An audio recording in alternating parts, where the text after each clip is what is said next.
आप सबको मेरा प्यार भरा नमस्कार। आज के इस वीडियो में हम लोग पत्र लेखन को काफ़ी गहराई से समझेंगे।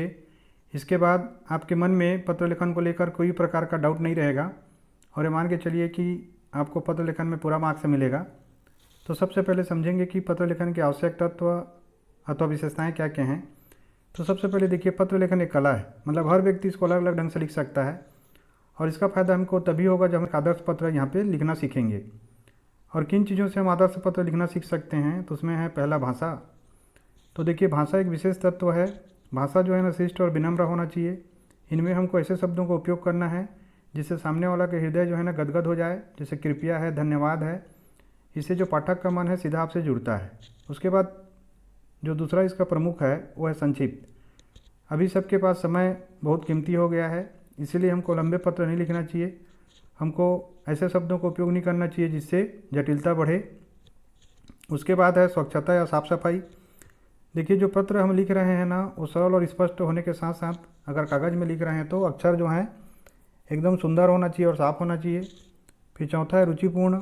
पत्र में जो है ना रोचकता होना चाहिए, रुचि होना चाहिए।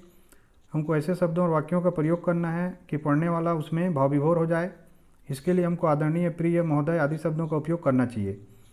फिर उसके बाद पांचवा है उद्देश्यपूर्ण। पत्र में जो उद्देश्य है उसी पे हमको कायम रहना चाहिए। अनावश्यक बातों से हमको बचना चाहिए और अपना ध्यान जो है ना उद्देश्य पे ही केंद्रित करके पत्र का लेखन करना चाहिए। आगे देखते हैं पत्र लेखन के प्रकार। तो देखिए, पत्र लेखन के दो प्रमुख प्रकार हैं। एक औपचारिक पत्र है, फॉर्मल लेटर, और दूसरा अनौपचारिक पत्र, इनफॉर्मल लेटर। अब औपचारिक पत्र में कौन कौन से आते हैं, तो सारे सरकारी और व्यावसायिक कार्यों के संबंध में जो पत्र लिखे जाते हैं औपचारिक पत्रों की श्रेणी में आते हैं। और आपके एग्ज़ाम में जो आएगा ना, उनमें इन्हीं में से एक पत्र आएगा। अगर औपचारिक पत्र लेखन में आता है तो प्रार्थना पत्र में से, निमंत्रण पत्र से, सरकारी पत्र से, गैर सरकारी पत्र से, व्यावसायिक पत्र से, किसी अधिकारी को पत्र से, नौकरी के लिए आवेदन हेतु और संपादक के नाम के लिए पत्र लेखन में से। ठीक है, तो एक एक करके देखते हैं इनके चीज़ों को। तो सबसे पहले देखेंगे कि औपचारिक पत्र का प्रारूप क्या होता है। तो देखिए, इसमें सबसे पहला जो ध्यान देने वाला बात है कि इसका शुरुआत ना बाएं तरफ से, बाएं मतलब जहाँ पे मैं मार्क कर रहा हूँ यहाँ से होता है। और इसमें सेवा में शब्द लिखकर हम पत्र का शुरुआत करते हैं। फिर पत्र पाने वाले का नाम, पद लिखकर और पाने वाले के लिए उचित संबोधन का उपयोग करते हैं, जैसे श्रीमान, मान्यवर, आदरणीय आदि। ठीक है, उसके बाद पत्र पाने वाले का पता या कंपनी का नाम लिखा जाता है। इसके बाद दिनांक लिखा जाता है। इसके बाद जिस उद्देश्य से पत्र को लिखा जा रहा है उसको विषय के अंतर्गत लिखना एकदम आवश्यक है ना। इसमें विषय होना एकदम आवश्यक है। विषय लिखने के बाद एक बार फिर से पत्र पाने वाले को हम लोग संबोधित करते हैं, जैसे परम आदरणीय महोदय, इस प्रकार से। और संबोधन लिखने के बाद पत्र के मुख्य विषय पर विस्तृत वर्णन हम करते हैं, जो हम लिखना चाहते हैं उसको लिखते हैं। और इसका अंत कैसे करते हैं कि मुख्य विषय का अंत करते समय शब्द धन्यवाद आदि का प्रयोग किया जाना चाहिए या करते हैं। इसके बाद में अंतिम भाग में जब हम लोग अपना नाम लिखते हैं तो उसमें भौतिया या आपका आभारी, आपका आज्ञाकारी इत्यादि शब्दों का प्रयोग किया जाता है। फिर पत्र भेजने वाले का जो नाम है या कंपनी का नाम है या पता है ना, ये हम वहाँ पे लिखते हैं। और अंत में जो पत्र लिखने वाला इसमें हस्ताक्षर करता है। अब इसके एक उदाहरण देखते हैं। सबसे पहले प्रार्थना पत्र का प्रारूप देखिए। जैसे कि मैंने बताया, सेवा में प्रधानाचार्य, फिर विद्यालय का नाम, स्थान का नाम, दिनांक है, विषय है, यहाँ पे विषय का उल्लेख करेंगे। फिर संबोधन में महोदय है, संबोधन करेंगे। फिर सविनय निवेदन है कि उसके बाद जो पत्र में लिखना है लिखेंगे। फिर समापन कैसे करेंगे, धन्यवाद, धन्यवाद ज्ञापन करेंगे, आपका आज्ञाकारी छात्र। फिर नाम, कक्षा अनुभाग और अनुक्रमांक। उसके बाद देखिए, कार्यालयों को लिखे जाने वाले पत्रों का प्रारूप कैसा होता है। इसमें है सेवा में, फिर कार्यालय प्रमुख के पद का नाम, कार्यालय का नाम, विभाग का नाम, स्थान का नाम, दिनांक, और इसमें विषय में विषय का उल्लेख करेंगे। फिर महोदय, महोदया, फिर संबोधन, फिर विषय वस्तु रहेगा, फिर समापन होगा, फिर धन्यवाद ज्ञापन होगा, फिर भौतिया लिखने वाले का नाम, हस्ताक्षर और पता रहेगा। मान लीजिए शिकायती पत्र करते हैं तो उसका प्रारूप कैसा होगा। उसमें सेवा में फिर अधिकारी का नाम और पता, कार्यालय का नाम और पता, स्थान का नाम, दिनांक रहेगा, फिर विषय में विषय का उल्लेख रहेगा, फिर महोदय या महोदया के नाम से संबोधन, फिर शिकायत का उल्लेख होगा, फिर मुख्य वस्तु का विस्तार रहेगा, फिर समापन होगा और आखिरी में सब धन्यवाद, धन्यवाद ज्ञापन होगा, भौतिक होगा, नाम और हस्ताक्षर और पता होगा। और ये इसके बाद देखिए, एक बहुत ही महत्वपूर्ण टॉपिक है कि संपादक के नाम लिखे जाने वाले पत्र का प्रारूप। तो जो पत्र हम संपादक को लिखते हैं, ये क्वेश्चन कई बार आ चुका है, ध्यान से देखिएगा। इसमें सेवा में संपादक महोदय, फिर समाचार पत्र का नाम, समाचार पत्र के छपने का पता, दिनांक, फिर विषय में विषय का उल्लेख, जिस विषय हेतु लिखेंगे, फिर महोदय, संबोधन रहेगा, फिर प्रारंभ रहेगा, मुख्य विषय वस्तु रहेगा, फिर समापन होगा, फिर उसके बाद देखिए धन्यवाद ज्ञापन होगा, भौतिक रहेगा, फिर नाम और पता रहेगा। ठीक है। उसके बाद आगे देखिए नौकरी के लिए अगर हम पत्र लिखते हैं तो कैसा लिखेंगे कि सेवा में नियोक्ता या संस्था प्रमुख का नाम रहेगा, यहाँ पे कार्यालय संस्था का नाम एवं पता रहेगा, दिनांक रहेगा, विषय में विषय का उल्लेख होगा, फिर महोदय या महोदया होगा, विज्ञापन आदि का उल्लेख रहेगा। फिर उसके बाद जो हमको लिखना है पूरा लिखेंगे। फिर नीचे में देखिए यहाँ पे नाम, पिता का नाम, जन्मतिथि, पत्र व्यवहार का पता, संपर्क सूत्र, फ़ोन नंबर, शैक्षणिक योग्यता, क्रमांक, कक्षा बोर्ड, सन, प्राप्तांक आदि का उल्लेख इसमें रहेगा, जो भी आपका शैक्षणिक योग्यता है, प्राप्तांक है वो सब। फिर उसके बाद अनुभव रहेगा, घोषणा रहेगा, आवेदक नाम और हस्ताक्षर रहेगा। तो इस प्रकार से हम औपचारिक पत्र लेखन के अलग अलग उदाहरण को समझ चुके हैं। अब देखिए अनौपचारिक पत्र लेखन क्या होता है। अनौपचारिक पत्र में हम उन पत्रों को शामिल करते हैं जो अपने प्रियजनों को, सभ्य संबंधियों को, मित्रों को, है ना, ऐसे को लिखते हैं। इसमें पुत्र द्वारा पिताजी को लिखा गया पत्र, माताजी को लिखा गया पत्र, चाचा जी को लिखा गया पत्र शामिल होता है। इस प्रकार के पत्र में बधाई पत्र, मित्रों को सहायता हेतु पत्र, भाई बंधुओं का पत्र, शोक पत्र, ये सब शामिल होते हैं। अब इसका देखिए ध्यान से प्रारूप कैसा होता है। सबसे पहले बाईं तरफ पत्र भेजने वाले का पता लिखा जाता है ना, जैसे उसमें हम लोग सेवा में लिखते थे तो इसमें पता लिखेंगे। फिर प्रेषक के नीचे में तिथि लिखी जाती है। जिसे पत्र लिखा गया है उसका केवल नाम नहीं लिखा जाता। अपने से बड़ों को पत्र लिखा जा रहा है तो पूजनीय, आदरणीय जैसे शब्दों का उपयोग करेंगे, जैसे पूजनीय पिताजी, पूजनीय चाचा जी, आदरणीय भैया जी करके। और बराबर के व्यक्तियों को लिखते हैं या छोटों को लिखते हैं तो प्रिय मित्र, बंधुवर या प्यारे, ऐसे शब्दों का उपयोग किया जाता है। इस पत्र का मुख्य भाग 2 या 3 अनुच्छेद में लिखा जाता है, मतलब ये थोड़ा बड़ा होता है। अंत में तुम्हारा, स्नेही आदि शब्दावली का उपयोग लेखक के हस्ताक्षर के साथ में किया जाता है। अब चलिए इसमें देखते हैं एक उदाहरण कि वाद विवाद प्रतियोगिता में पहली बार भाग लेने तथा पुरस्कार पाने का अनुभव बताते हुए अपने मित्र को लगभग 120 शब्दों में पत्र लिखिए।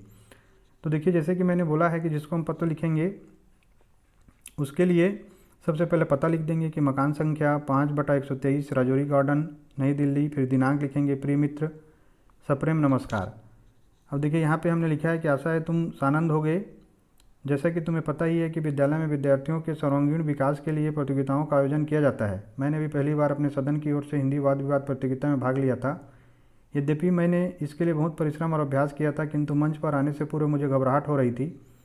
तुम्हें यह जानकर खुशी होगी कि इस प्रतियोगिता में मुझे प्रथम स्थान प्राप्त हुआ है। कार्यक्रम के मुख्य अतिथि महोदय से प्रथम पुरस्कार प्राप्त करते समय मेरी खुशी का ठिकाना न रहा। मेरे माता पिता भी बहुत खुश हुए। तुम भी अपने विद्यालय की गतिविधियों के विषय में मुझे लिखना। अपने माता पिता को मेरा सादर प्रणाम और छोटे भाई को सस्नेह आशीर्वाद कहना। तुम्हारा मित्र अबसा। ठीक है। उसके बाद देखिए समस्या के लिए कैसे लिखेंगे। अपने क्षेत्र में जल भराव की समस्या की ओर ध्यान आकर्षित कराते हुए अपने नगर के स्वास्थ्य अधिकारी को एक पत्र लिखिए।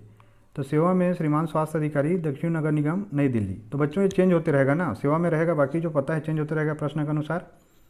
फिर यहाँ पे दिनांक डाल देना है। दिनांक के बाद देखिए ककरेला गांव में जल भराव की समस्या। महोदय, मैं पश्चिम दिल्ली के गांव ककरेला क्षेत्र में जल भराव की समस्या की ओर आपका ध्यान आकर्षित करना चाहता हूं। यह गांव थोड़ी निचाई पर बसा हुआ है। वर्षा ऋतु का पानी यहाँ जगह जगह एकत्रित हो जाता है। पानी की निकासी की कोई समुचित व्यवस्था नहीं है। इस वर्ष अभी 2 दिन की लगातार वर्षा का पानी गांव के चारों ओर जमा हो गया है। इससे यहाँ के निवासियों को आवागमन में बड़ी मुसीबत का सामना करना पड़ रहा है। पानी सड़ने लगा है, सारा वातावरण दुर्गंधमय हो गया है, बीमारी फैलने की समस्या बढ़ती जा रही है। अतः आपसे विनम्र निवेदन है कि बूस्टर पंप लगाकर इस पानी को निकाला जाए। आप स्वयं इस क्षेत्र का निरीक्षण कर यहाँ के निवासियों को इस समस्या से छुटकारा दिलाने की कृपा करें। आपकी अति कृपा होगी। सद धन्यवाद। भौदीय रमेश यादव, सरपंच, ककरौला ग्राम पंचायत, नई दिल्ली। ये देखिए अगला एक महत्वपूर्ण क्वेश्चन है कि एटीएम खो जाने पर सूचना बैंक प्रबंधक को देना है। तो इसको कैसे लिखेंगे कि सेवा में प्रबंधक, पंजाब नेशनल बैंक, जयपुर, राजस्थान। दिनांक, एटीएम कार्ड खोने की सूचना के संबंध में महोदय सविनय निवेदन है कि मेरे पिताजी की बचत खाता संख्या, फिर संख्या जो एग्जाम में दिया रहेगा उसको लिखिए या क्रॉस करके लिख दीजिए, पर जारी एटीएम कार्ड कहीं खो गया है। अतः आपसे निवेदन है कि आप उस खाते का एटीएम कार्ड बंद करवा दें और नया कार्ड प्रदान करने की कृपा करें। एटीएम कार्ड खोने की एफआईआर की फोटो प्रतिलिपि प्रार्थना पत्र के साथ संलग्न है। सर धन्यवाद। भौदीय राकेश कुमार, जयपुर, राजस्थान। आगे देखिए चौथा नंबर जो है ना, आप राजकीय उच्च माध्यमिक विद्यालय दिल्ली में कक्षा 10वीं के छात्र हिमांशु हैं। आप अपने विद्यालय की शिक्षण व्यवस्था, पुस्तकालय, प्रयोगशाला, क्रीड़ा व्यवस्था आदि का विवरण भेजते हुए अपनी गतिविधियों से अपने पिताजी को परिचित करवाएं। तो देखिए परीक्षा भवन है ना, परीक्षा भवन किसका पता है यहाँ पे, ये विद्यालय का पता है। राजकीय उच्च माध्यमिक विद्यालय दिल्ली, दिनांक 8 नवंबर 2021, परमादरणीय पिताजी, सादर चरण स्पर्श। इस प्रकार से हमेशा इसको लिखना है ना, पिताजी को जैसे लिखेंगे। तो आशा है कि प्रभु कृपा से आप सानंद होंगे। आपके आशीर्वाद से मैं भी कुशल पूर्वक हूँ। मेरी कक्षाएं नियमित रूप से चल रही हैं। सभी अध्यापक बड़े परिश्रमी तथा योग्य हैं। सबका मेरे प्रति स्नेह है, सभी ध्यान रखते हैं। मेरे प्रधानाचार्य जी की मुझ पर बड़ी कृपा है। वो घूम घूम कर पूरे विद्यालय की व्यवस्था देखते हैं। प्रयोगशाला सभी आवश्यक उपकरणों से परिपूर्ण व सुसज्जित है। हम सभी छात्र अपने व्यवहारिक ज्ञान के लिए उनमें जाकर प्रयोग व परीक्षण करते हैं। खाली घंटे में मैं पुस्तकालय में बैठकर पत्र पत्रिकाएँ पढ़ता रहता हूँ। पढ़ने वाले के लिए यहाँ पर्याप्त सुविधाएं हैं। सायंकाल छात्रों के मनोरंजन तथा स्वास्थ्य वर्धन हेतु अनेक क्रीड़ा व्यवस्थाएं हैं, यथा carrom, chess, ludo, football, table tennis, cricket, hockey आदि। हमारी हॉकी टीम ने शहर की अनेक हॉकी टीमों को पराजित कर नाम कमाया है।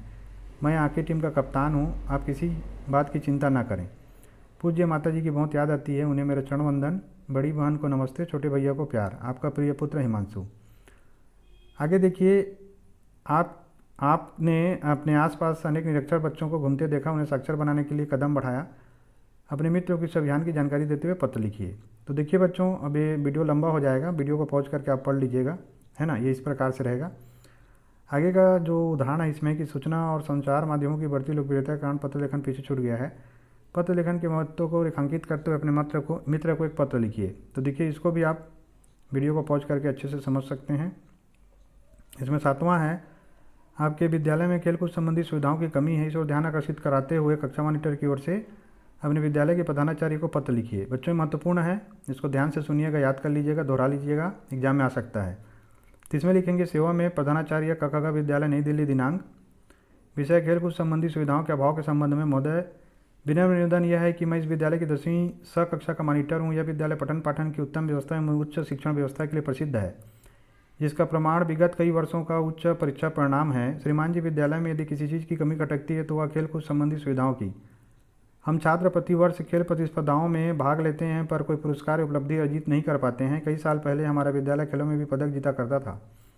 खेलकूद के लिए जो सामान हमें दिए जाते हैं वह पुराने व टूटे फूटे होते हैं, जिनसे अभ्यास नहीं हो पाता है। इसके अलावा इस विद्यालय में 2 साल से क्रीड़ा अध्यापक भी नहीं है, जिससे हमारा अभ्यास प्रभावित होता है। आपसे प्रार्थना है कि खेलों का नया सामान खरीद कर खेलकूद संबंधी सुविधाएं बढ़ाने की कृपा करें, ताकि हम छात्र खेलकूद में भी पदक जीतकर विद्यालय का गौरव बढ़ाएं। धन्यवाद सहित आपका आज्ञाकारी शिष्य। इसमें नाम रहेगा, फिर मॉनिटर 10वीं स। आगे देखिए, अपनी बहन को पत्र लिखकर योगासन करने के लिए प्रेरित कीजिए, है ना। तो इस प्रकार का भी पत्र लेखन आता है। तो देखिए किस प्रकार से लिखना है, आप वीडियो को पॉज करके देख सकते हैं। आगे देखिए, पटाखों से होने वाले प्रदूषण की ओर ध्यान आकर्षित करते हुए अपने मित्र को पत्र लिखिए। तो इसको भी आप अच्छे से देख के समझ सकते हैं, मित्रों को पत्र लेखन से संबंधित है। फिर यहाँ पे एक और इम्पॉर्टेंट है, देखिए, अपने क्षेत्र में निरंतर बढ़ते हुए अपराध एवं चोरी की वारदातों की जानकारी देते हुए अपने क्षेत्र के थानाध्यक्ष को एक पत्र लिखिए।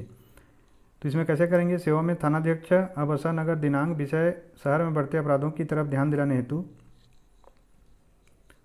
फिर लिखेंगे कि महोदय, मैं सीयू कॉलोनी का निवासी हूं और आपका ध्यान अपने क्षेत्र में बढ़ते अपराधों की ओर दिलाना चाहता हूं। पिछले 1 माह से क्षेत्र के निवासी स्वयं को असुरक्षित अनुभव करने लगे हैं। हमारे गली में दिन दहाड़े चोरी की 3 वारदातें हो चुकी हैं। पिछले सप्ताह 1 कार एवं 2 मोटरसाइकिल चुराई जा चुकी हैं।